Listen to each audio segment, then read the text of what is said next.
بسم الله الرحمن الرحیم. نبی کریم صلی الله علیه وسلم فرمایلی دی څوک چې غواړي روزي یې پراخه او عمر یې اوږد شي نو له خپلوانو سره دی ښه سلوک کوي.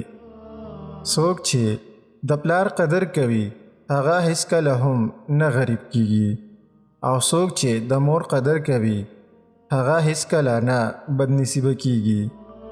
کله چې منزل ته ورسېدلې هغه هلک مه هېروه چې لاره یې درښودلې وه. ژبه هیڅ هډوکي نه لري خو بیا هم دومره کلکه ده چې زړونه ماتوي. انسان په غلطه لار راوستل ډېر اسان دي خو په صحیح لار راوستل ډېر ګران دي.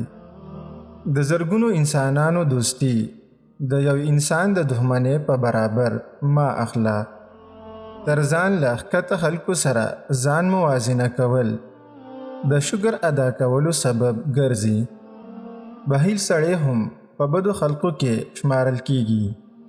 متکبره انسان د سلام جواب په ژبه نه بلکې په سر خوځولو ورکوي. کار داسې کوه چې وروسته پرې پښیمانه نه یې. هر زړه ځان ته رانږدې کول په ښو اخلاقو سره دي. که خپل عزت خوندي ساتې نو د نورو عزت کوه. یو څوک هم د نورو خلکو تر مخ مه شرمنده کوه. دوست او دښمن دواړو ته خپل مال مه ښکاره کوه. د نن ورځې کار سبا ته مه پرېږده. څوک چې اصول نه لري هغه نه د وفادارۍ امید مه کوه. له ماشومانو او لویانو سره بې حیایي مه کوه.